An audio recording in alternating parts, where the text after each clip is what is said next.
Isabella Chen stood by the floor-to-ceiling window of her penthouse apartment, watching the city below. 23 years old, and she felt like she was watching life happen to everyone else. The streets were full of people talking, laughing, living. She could see their mouths moving, their hands gesturing. But for Isabella, there was only silence. She was born deaf, completely profoundly deaf, and she was also the daughter of one of the richest men in America. Her father, Richard Chen, had built Technova Industries from nothing. Now it was worth billions. People said he had the Midas touch. Everything he touched turned to gold, except it seemed his relationship with his daughter. Isabella turned away from the window and walked through the massive apartment. Her footsteps were silent to her, but she could feel the vibration of her heels on the marble floor. Everything in this place was expensive. The furniture probably cost more than most people made in a year. There were paintings on the walls that belonged in museums. The kitchen had appliances she'd never even used, but none of it mattered. You can't buy connection. You can't purchase understanding. Her phone buzzed in her pocket. She pulled it out and saw a text from her father's executive assistant. "Your father will be home late tonight. Business dinner. Chef will prepare your meal at 7.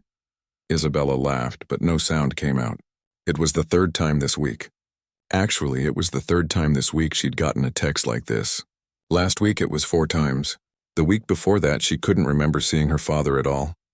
She typed back a thumbs-up emoji and put the phone away. What else was there to say? Walking to her studio, Isabella thought about her mother. Catherine had died when Isabella was 12. Cancer took her fast, too fast. But before that, her mother had been the only person who really tried. She'd learned sign language, stayed up late practicing until her hands moved smoothly. She'd fought with the school board to get Isabella the support she needed. She'd made Isabella feel like being deaf wasn't something wrong with her. It was just part of who she was. After she died, everything changed. Richard threw himself into work. Isabella understood why. Grief does strange things to people. But 11 years had passed and he never came back. Not really. The studio was Isabella's favorite room in the apartment. Large windows let in natural light. Canvases lined the walls, some finished, most not. She'd studied fine arts in college, got her master's degree last year. She was actually good at it. Really good. Her professors had told her she had a unique vision, a way of seeing the world that translated beautifully onto canvas. But what was the point? Her father had never attended a single one of her shows. He'd never asked to see her work. Once she'd left a painting in his study hoping he'd notice it. 3 weeks later, she found it in storage, still wrapped. Isabella picked up a brush and stared at the blank canvas in front of her. She'd been working on a series lately. All the paintings showed the same thing in different ways. A figure alone in a crowd, a person behind glass while life happened on the other side, a shadow separate from everyone else. Her therapist would probably have thoughts about that. She started painting, losing herself in the colors and movements. This was the only time she felt truly at peace. When she painted, it didn't matter that she couldn't hear. The world made sense through her eyes and her hands. Hours passed. She didn't know how many. The light from the windows changed from afternoon gold to evening purple. Her phone buzzed again. Probably the chef telling her dinner was ready, but when she looked, it was a different message. From her father's office? Mr. Chen's assistant has resigned effective immediately. Agency will send temporary replacement tomorrow morning. Please make yourself available for introduction. Isabella stared at the message. Another assistant. They went through them like tissues. Nobody lasted long working for Richard Chen. The hours were brutal, the demands impossible, and he had a reputation for being cold. Isabella had overheard staff talking before. They called him the Ice King behind his back. She'd had her own rotation of assistants over the years. People whose job was basically to babysit her. They'd accompany her places, handle things for her, act as a buffer between her and the hearing world. Most of them were nice enough, but they treated her like she was fragile. Like she might break if they weren't careful. They'd hand her a notepad to write on instead of learning even basic signs. They'd speak slowly and exaggerate their lip movements even though she'd told them 100 times that wasn't helpful. They'd make decisions for her without asking, assuming they knew better. The worst part was they never stayed long enough to matter. Just when she'd get used to someone, they'd quit or get reassigned. It was easier not to get attached. Isabella put her phone down and went to the dining room. The chef had left dinner on the table under silver covers. Grilled salmon, roasted vegetables, some kind of fancy potato dish. It looked beautiful. It probably tasted amazing. She ate it alone like she ate every meal and tasted nothing. After dinner, she tried to watch TV with subtitles but couldn't focus. She tried reading, but the words blurred together. Finally, she went to bed early, not because she was tired, but because there was nothing else to do. This was her life. This had been her life for years. Wake up alone in a silent apartment. Paint in her studio. Eat meals prepared by staff she rarely saw. Attend the occasional charity event where she'd stand in corners, smiling politely while conversations happened around her. Go to bed alone. People thought being rich meant being happy. They saw the apartment, the clothes, the opportunities, and assumed she had it all. They didn't understand that money couldn't buy the things that mattered. Connection, understanding. Someone who saw her as a person, not a disability or a burden or a responsibility. Her father loved her, she was sure of that. But he didn't know her. He didn't know that she hated salmon, even though the chef made it twice a week. He didn't know she'd been volunteering at a local art therapy program, working with kids. He didn't know she stayed up late sometimes, crying for no reason she could name, just overwhelmed by the loneliness of it all. How could he know? He was never there. And when he was there, they communicated through text messages and email, even in the same apartment, short, efficient, distant. Isabella had given up hoping things would change. This was just how it was going to be. She'd learned to accept it, or at least to live with it. But sometimes, late at night, she'd let herself imagine something different. She'd imagine having friends who actually understood her, a community where she belonged. Maybe even someone special, someone who'd learned to sign not because they were paid to, but because they wanted to talk to her, really talk to her. But those were just fantasies. In reality, she was the billionaire's deaf daughter, living in a golden cage surrounded by everything except the one thing she needed most, understanding. The next morning, Isabella woke to sunlight streaming through her windows. She got up, showered, and dressed in comfortable clothes, jeans and a soft sweater. The new assistant was coming at 10. She glanced at the clock, 9:30. She had no expectations. It would be like all the others. Someone professional and polite who'd last a few weeks or months before moving on. Someone else who'd hand her a notepad instead of learning her language. Someone else who'd look at her with pity or discomfort. At exactly 10 o'clock, the doorbell light flashed. The apartment had visual alerts for everything. Doorbells, fire alarms, phone calls. Little accommodations that helped but also reminded her daily that she was different. Isabella walked to the door and opened it.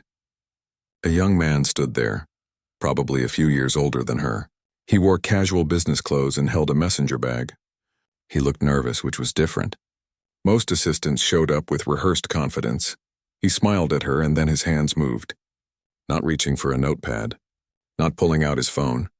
His hands moved in signs. Fluid, natural, perfect sign language. Hello, he signed. My name is Leo. It's really nice to meet you. Isabella froze. Her hands wouldn't move. Her mind went blank. When was the last time someone had signed to her without being paid specifically to do it? When was the last time someone had greeted her in her own language without her having to ask? She must have stood there staring for too long because concern crossed Leo's face. Are you okay? He signed.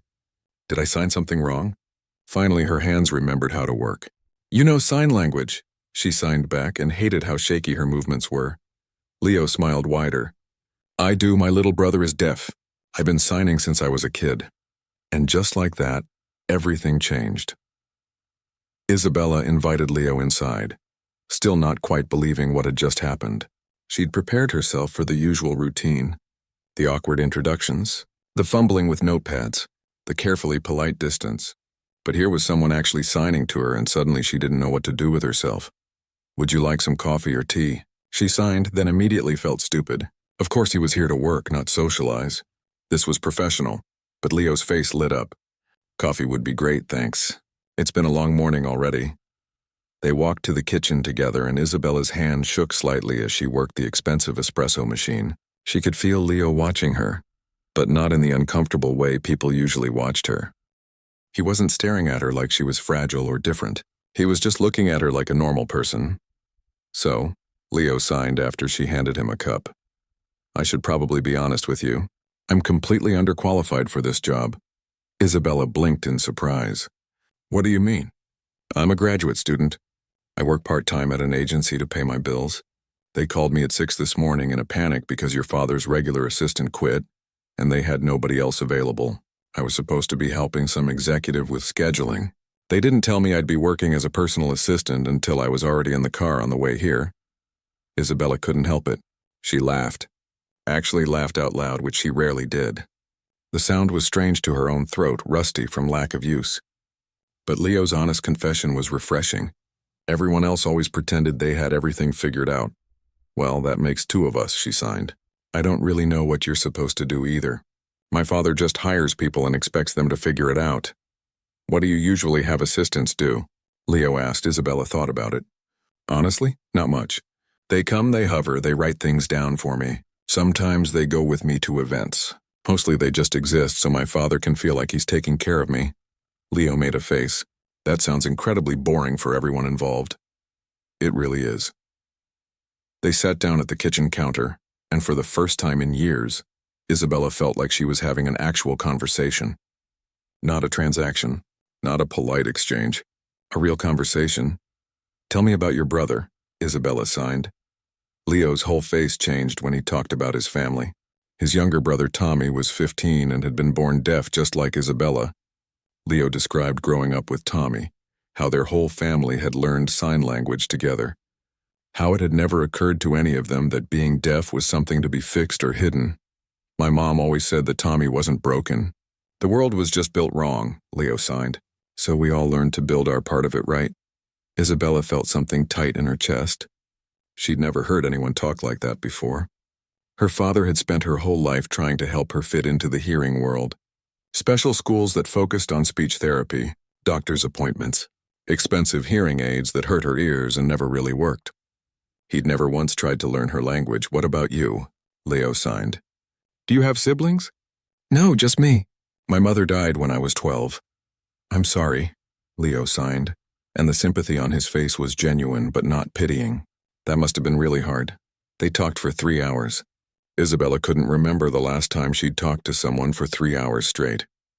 Leo told her about his graduate program in nonprofit management, his dreams of working in accessibility advocacy, his love of old movies. Isabella told him about her art, her frustration with the charity circuit, her volunteer work at the art therapy program.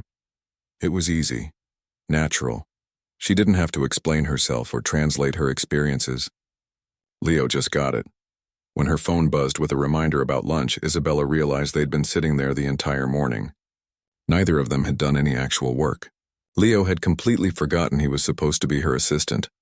I should probably figure out what I'm actually supposed to be doing, Leo signed with a sheepish grin. Isabella shrugged. My father is in Tokyo this week. Then London. Then who knows where. He won't notice what you're doing. He barely notices I exist. The words came out more bitter than she'd intended. Leo's expression softened. His loss. Leo signed simply.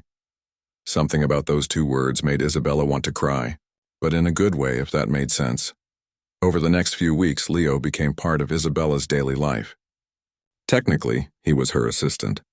Practically, he was becoming something else, a friend. Maybe the first real friend she'd had in years. He didn't treat her like she was made of glass. When she said something he disagreed with, he argued with her. When she felt sorry for herself, he called her out on it. When she was genuinely struggling, he was there, but he never made her feel helpless. Leo introduced her to his family. The first time Isabella walked into their apartment in Queens, she was terrified. She'd grown up in penthouses and mansions. This was a modest 2-bedroom that probably cost less in a year than her father spent on a single dinner party. But the moment she stepped inside, Leo's mother, Rosa, pulled her into a warm hug. Tommy came running over, his hands flying in excited signs about how cool it was to meet another deaf adult who did art. Leo's father, Carlos, was quieter but kind, making sure Isabella felt welcome. They had dinner together. Just simple food, nothing fancy. Rice and beans and chicken that Rosa had cooked herself. The whole family signed as they ate, including each other in every conversation. Nobody was left out. Nobody was isolated. Isabella sat at their crowded table and realized she couldn't remember the last time she'd felt this warm. This included this scene. She started spending more time with Leo's family. Rosa taught her to cook, patient and encouraging when Isabella burned things or messed up. Tommy dragged her to deaf community events, introducing her to other deaf young people who became friends. Carlos showed her his garden on the apartment building's roof, where he grew tomatoes and peppers. With Leo's encouragement, Isabella started pursuing her dreams more seriously. She'd always wanted to open an accessible art gallery, a space where deaf artists could show their work and where deaf people felt truly welcome, but she'd never believed it was possible. Her father certainly had never supported the idea. Why not? Leo signed one afternoon as they sat in her studio. You have the education. You have the artistic vision. You have the resources. My father would never fund something like that, Isabella signed. So don't ask him. Apply for grants. Find investors. Build it yourself. The idea was terrifying and thrilling at the same time. She'd never done anything without her father's money or permission. But maybe that was the problem. Maybe she'd been waiting for someone to give her permission to live her own life. Isabella started working on a business plan. Leo helped, bringing his nonprofit experience to the project. They stayed up late researching, planning, dreaming. It felt real in a way nothing had felt real in years. But the more time Isabella spent with Leo, the more complicated her feelings became. He made her laugh. He challenged her. He saw her as capable and strong. He made her feel like herself, not like a disability or a billionaire's daughter, just like Isabella. And somewhere along the way, she'd fallen for him. She didn't say anything. How could she? Leo worked for her father. He was her assistant, at least on paper. And even though they'd become friends, Isabella had learned the hard way that people in her life had a way of leaving. Everyone always left eventually. Why would Leo be different? Besides, she was the deaf daughter of a billionaire. Leo was a graduate student working part-time to make ends meet. They were from completely different worlds. It would never work. So Isabella kept her feelings to herself and tried to just enjoy what they had. Their friendship. Their daily conversations. The way he made her world feel less lonely. But she couldn't help noticing small things. The way Leo's hand would linger on her shoulder when he was making a point. The way he looked at her sometimes when he thought she wasn't paying attention. The way he always remembered little details about her. Like how she took her coffee or which painting she was most proud of. Maybe she was imagining it. Maybe she was seeing what she wanted to see. One evening they were at a coffee shop near Isabella's apartment. Leo had introduced her to the place.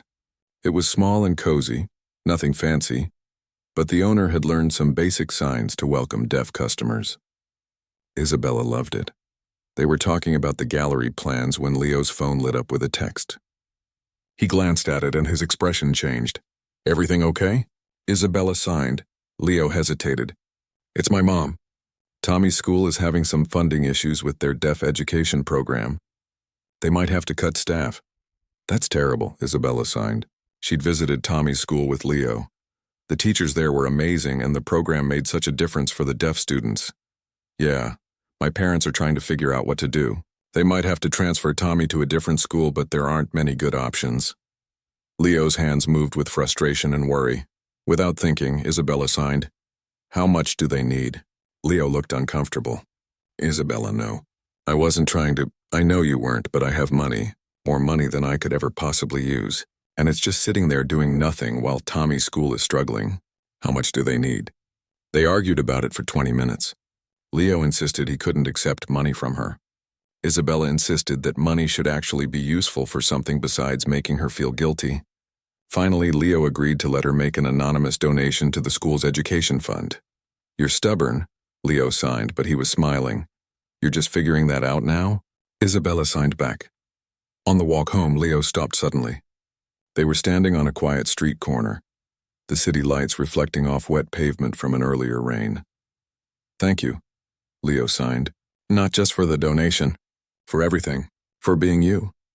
Isabella's heart was beating so hard she was sure he could somehow sense it. They stood there for a long moment, just looking at each other. Leo reached out and gently tucked a strand of hair behind Isabella's ear. His hand lingered near her face. She could see the question in his eyes. And then her phone lit up with a notification. Her father. He was coming home tomorrow. Earlier than expected, the moment broke. Leo stepped back.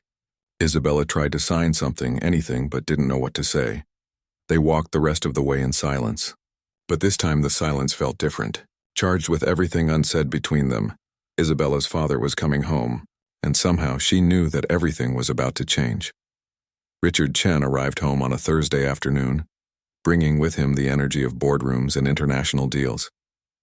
Isabella heard his entrance through the vibration of the door, the heavy footsteps that shook the floor slightly. She was in her studio working on a new piece, and for a moment she considered staying there, avoiding him like she usually did. But something was different now.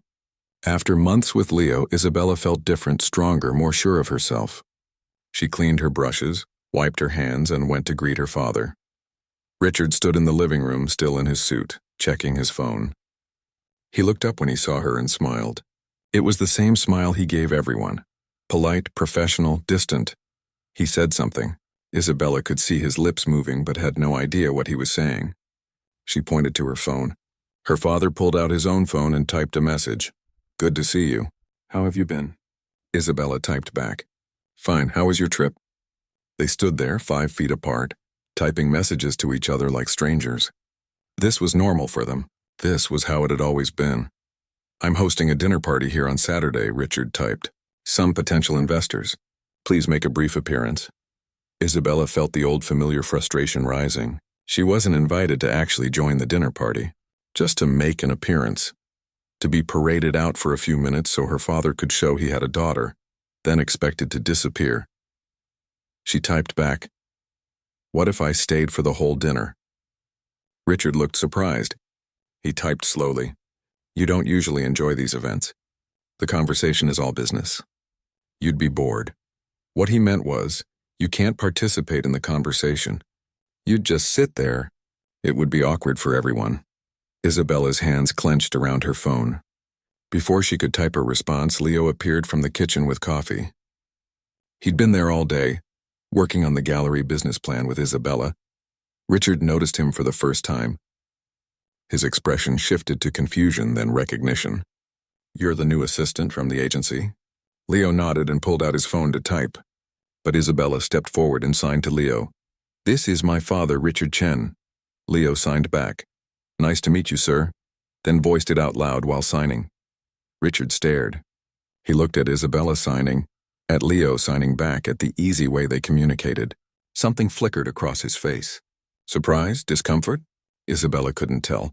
Richard typed on his phone, directing the message to Leo. "You know sign language?" Leo typed back, "Yes, sir. My younger brother is deaf. I've been signing most of my life." Richard nodded slowly, then turned back to Isabella. "About Saturday. If you want to stay for dinner, that's fine. I'll have the chef prepare extra." He left the room before Isabella could respond, already on his phone making calls. Leo turned to Isabella. "You okay?" He signed. "I don't know." Isabella signed back honestly. "That was weird." He seemed uncomfortable. "Maybe he's not used to seeing you actually communicate with someone." Leo signed. Isabella hadn't thought about it that way, but Leo was right. Her father had never seen her have a real conversation with anyone. He'd never seen her be fluent and comfortable, because he'd never bothered to learn her language. Saturday arrived too quickly. Isabella spent an hour getting ready, changing outfits 3 times. She finally settled on a simple black dress, elegant but not trying too hard. Leo helped her research the investors who would be attending, giving her information about their companies and interests. "You're going to be great," Leo signed as the first guests began arriving. "Just be yourself." "I don't think they want myself," Isabella signed. "They want the quiet, polite daughter who smiles and doesn't cause any trouble." "Then surprise them," Leo signed with a grin. The dinner party started like all her father's events. Expensive food, expensive wine, important people talking about important things. Isabella sat at the table in her usual spot. Her father at the head, her off to the side. Leo stood nearby, ready to interpret if needed. At first, the conversations flowed around her like they always did. Business talk, market trends, acquisitions and mergers. Isabella smiled politely and said nothing, just like always. But then one of the investors, an older woman named Victoria, turned to Isabella and asked a question. Isabella saw her lips moving but couldn't catch it all. She looked to Leo. Leo signed the question. She's asking what you studied in school. Isabella signed her answer and Leo voiced it. I have a master's degree in fine arts. I studied art history and studio practice. Victoria's eyebrows raised with interest. She asked another question, this time looking at Leo to interpret. What kind of art do you create? For the next 20 minutes, Isabella found herself in an actual conversation. Victoria was genuinely interested in her work. Another investor, a man named Chen, joined in. He collected art and had questions about emerging artists and market trends. Isabella answered confidently, with Leo interpreting smoothly between them. She talked about her vision for accessible galleries, about deaf artists who deserved recognition, about the ways the art world excluded entire communities. She could see her father watching from the other end of the table. He'd stopped his own conversation. He was just staring at her like he was seeing her for the first time. Isabella was on fire. This was what she was good at. Not sitting quietly, not being invisible, but engaging with people, sharing her passion, making others understand why this mattered. After dinner, several of the investors asked for her card. One of them offered to introduce her to a curator he knew. Another wanted to hear more about the accessible gallery concept. When the last guest left, Isabella felt electric. Exhausted but alive, she hadn't felt this good in years. Her father approached her slowly. He typed on his phone. That was impressive. I didn't know you knew so much about the art market. Isabella typed back faster than she meant to, her frustration bleeding through. You never asked. Richard stared at the message. Then he typed again. I'd like to talk. Tomorrow, just the two of us. Isabella nodded, not trusting herself to type anything else. Later that night, after her father had gone to bed, Isabella and Leo sat in the kitchen. She was still buzzing with adrenaline. You were amazing tonight, Leo signed. You commanded that whole room. I couldn't have done it without you, Isabella signed back. Yes, you could have, Leo signed firmly. I was just the interpreter. Those were your ideas, your passion, your knowledge. That was all you. They sat in comfortable silence for a moment. Then Leo signed something that made Isabella's heart skip. I'm really proud of you. Not as your assistant, as someone who cares about you. Isabella met his eyes. The kitchen was dim, lit only by the city lights coming through the windows. Leo reached across the table and took her hand. Isabella, he signed with his free hand. I need to tell you something. But before he could continue, they heard footsteps. Both of them jumped apart. Richard appeared in the kitchen doorway, stopping short when he saw them. For a long moment, nobody moved. Richard's eyes went from Isabella to Leo to their hands, which had separated but not fast enough. Richard's expression hardened. He turned and left without saying anything. But Isabella knew that look. She'd seen it before, years ago, when she'd gotten in trouble as a kid. Her father was angry. The next morning, Isabella woke to find a text from her father. Please come to my study at 9. She got dressed with shaking hands. Leo texted her. Want me to come with you? No, she texted back. I need to do this alone. At 9 exactly, Isabella knocked on her father's study door. The light flashed to let her know to come in. Richard sat behind his massive desk. He gestured for her to sit. Then he started typing on his phone, not looking at her. I've been thinking about last night, about you and the assistant, Leo. Isabella's stomach dropped. She typed back, what about us? I've seen the way you look at him. The way he looks at you. I'm not blind, Isabella. We're friends, Isabella typed, but her hands shook as she did it. He works for you. For me? This is inappropriate. Isabella felt anger flash through her. She typed furiously. What's inappropriate? That someone actually treats me like a person? That someone bothered to learn my language? Richard's jaw tightened. He's taking advantage of your vulnerability. Your isolation. Can't you see that? My vulnerability? Isabella stood up, typing while standing. You're the one who made me vulnerable. You're the one who isolated me. Leo is the first person in years who's made me feel less alone. He wants your money, Richard typed coldly. He sees an opportunity. A wealthy, lonely girl who'll be grateful for any attention. The words hit Isabella like a slap. But beneath the hurt was rage. Years and years of rage that she'd kept bottled up. She typed so fast she made mistakes and had to fix them. You don't know anything about him. You don't know anything about me. You're never here. You've never tried to be part of my life, and now that I've finally found someone who actually cares about me, you're taking him away too. I'm protecting you, Richard typed. From what? From being happy? Richard stood up too. He walked around the desk to face her. He started typing and Isabella could see his hands were shaking slightly. Your mother and I used to fight about this, about how to help you. She wanted to learn sign language. I thought you needed to learn to live in the hearing world. I thought I was doing what was best for you. Isabella stared at the message. Her father had never talked about this before. Never acknowledged the disagreements, the tension that had existed before her mother died. Richard kept typing. After she died, I didn't know what to do, so I did what I knew how to do. I made money. I provided for you. I hired people to help you. I thought that was enough. It wasn't, Isabella typed. I needed a father. Not a bank account. Richard looked away. When he looked back, his expression was harder. That may be true, but right now I need to protect you from making a mistake. Leo is fired. I'm calling the agency this morning. You won't see him again. No, Isabella typed. You can't do that. I already have. Security will escort him out when he arrives this morning. I'm sorry, Isabella, but this is final. Isabella felt tears streaming down her face. She signed without typing, knowing her father wouldn't understand, but needing to say it anyway. I hate you. She ran from the study. She could feel her father calling after her through the vibrations of his footsteps, but she didn't stop.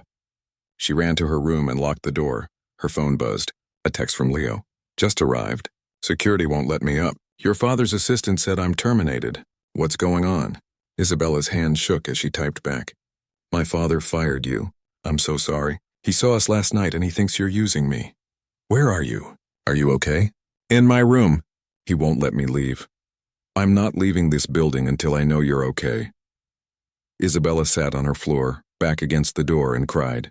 For the first time in her life, she'd felt truly happy. She'd felt seen and understood and valued. And her father had taken it away with one cold decision. Her phone buzzed again. But this time it wasn't Leo. It was a number she didn't recognize. This is Grace, Leo's mother. Leo told me what happened. Come to our place.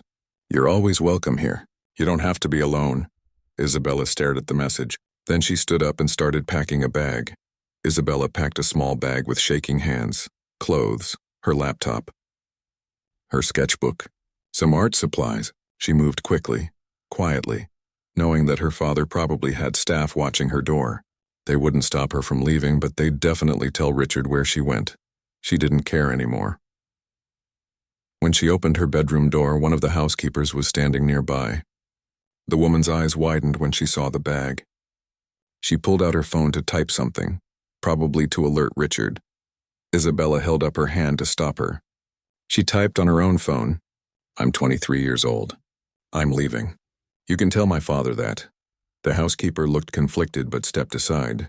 Isabella walked through the penthouse, past all the expensive furniture and artwork, past the life she'd been living in a golden cage. She didn't look back.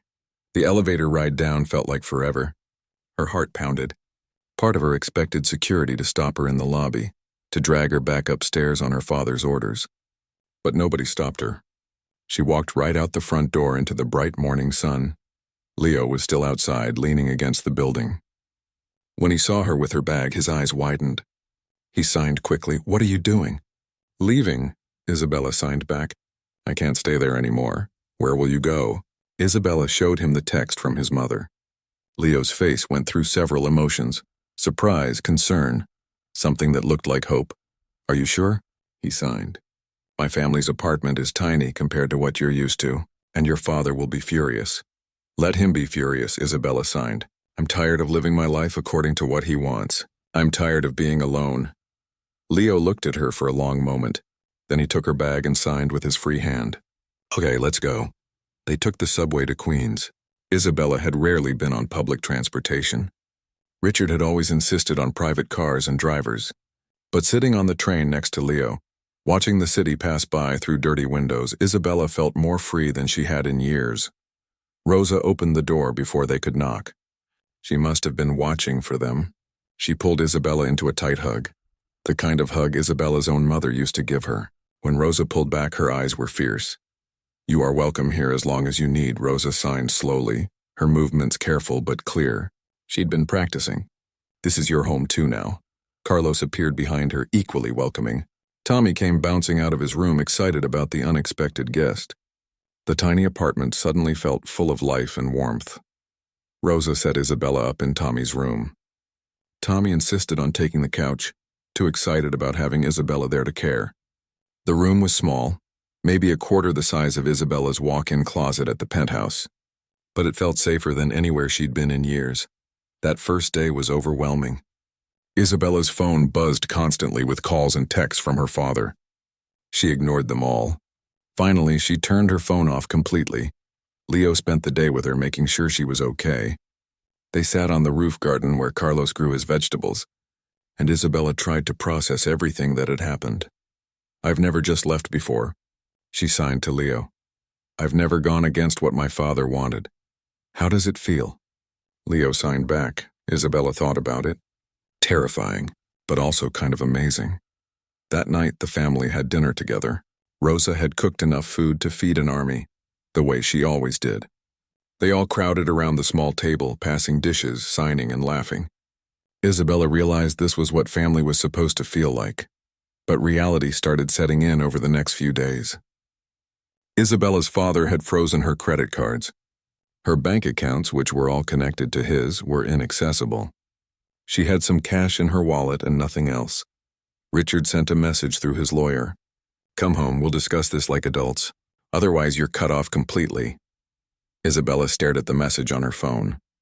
Part of her was terrified. She'd never had to worry about money before, never had to think about how to pay for basic things. But another part of her felt strangely liberated. I need to get a job, she signed to Leo one evening.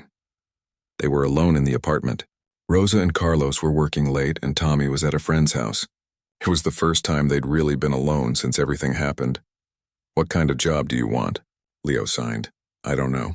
I have a master's degree in fine arts but no real work experience. I've been volunteering at the art therapy program, but that doesn't pay. Leo thought for a moment. What about teaching? Art classes. The community center where I volunteer is always looking for instructors. The pay isn't great, but it's something. Isabella felt a spark of hope. You think they'd hire me? Let's find out. Leo signed. Over the next week, Isabella threw herself into building a real life. She interviewed at the community center and got hired to teach 2 art classes a week. The pay was barely enough to cover basic expenses, but it was hers. Money she'd earned herself. She started working on her gallery proposal more seriously, applying for grants and reaching out to potential partners. Without her father's money, it would be harder, but maybe it would mean more. Leo helped her every step of the way, but he was careful to maintain some distance. They hadn't talked about what had almost happened that night in the kitchen, about the feelings that clearly existed between them. Everything was too complicated right now, but Isabella couldn't help noticing the little things. The way Leo made sure she had everything she needed without being overbearing. The way he looked at her when he thought she wasn't paying attention. The way his hand would brush against hers and linger just a moment too long. 2 weeks after she'd left, Isabella finally turned her phone back on. Hundreds of messages loaded. Most were from her father's assistant or lawyer, but one was from a number she didn't recognize. This is your Aunt Patricia, your father's sister. I'm in California, but Leo's mother contacted me. She's worried about both of you. Can we talk? Isabella stared at the message. She barely knew Aunt Patricia. Richard had always kept his sister at a distance. Patricia was deaf too, had been since birth. Richard had always seemed almost embarrassed by her, like her existence was something to be managed rather than celebrated. Isabella typed back. Yes, I'd like that. They set up a video call. Patricia's face appeared on screen, warm and kind.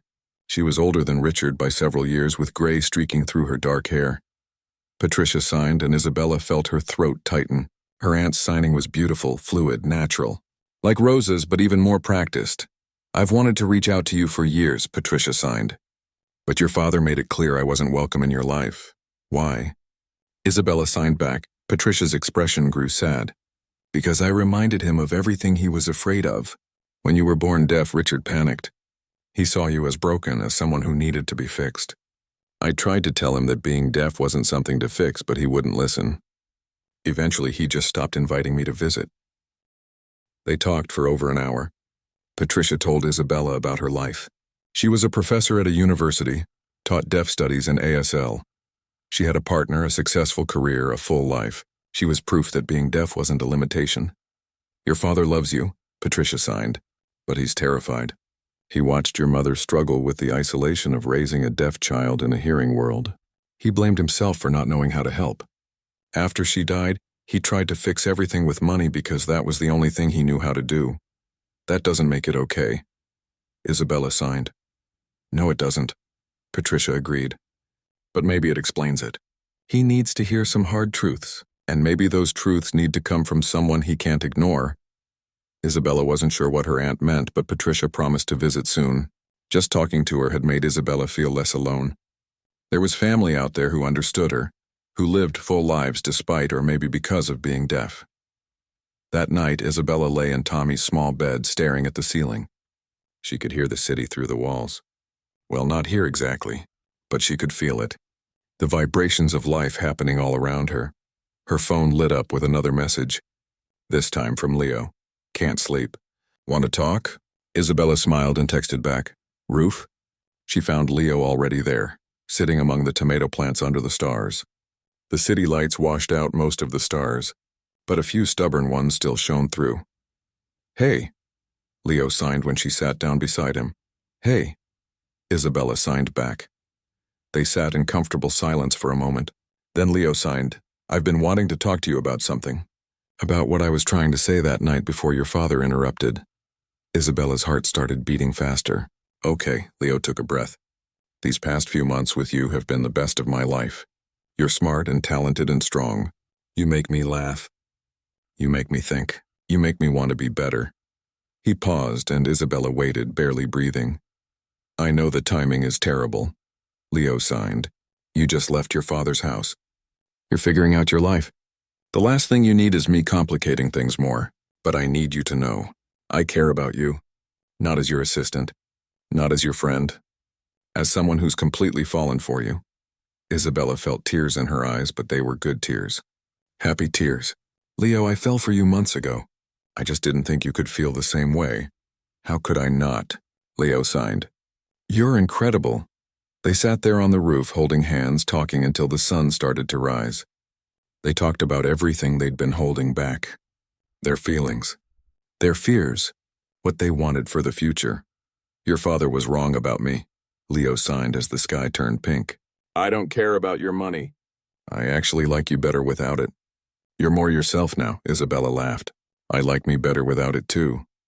But even as they sat there happy and hopeful, Isabella knew this wasn't over. Her father wouldn't just let her go. Sooner or later they'd have to face him. And when that happened, everything would change again.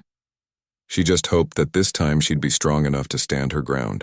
With Leo beside her, and a family that actually understood her, maybe she finally would be. The sun rose over Queens, painting the sky in shades of orange and gold. Isabella watched it with Leo's hand in hers and thought about how different her life looked now. Smaller in some ways, so much bigger in others. She didn't know what would happen next. But for the first time in her life, she was facing it on her own terms. And that made all the difference. 3 weeks after Isabella left home, her father showed up at the community center. Isabella was teaching her afternoon art class when she felt someone watching. She turned and saw Richard standing in the doorway, looking completely out of place in his expensive suit among the paint-splattered tables and cheerful chaos. Her students noticed him too. A group of deaf teenagers who'd been working on a mural project stopped what they were doing to stare at the intimidating man in the doorway. Isabella's hands froze mid-sign. She hadn't seen her father since the morning she'd left. Part of her wanted to run.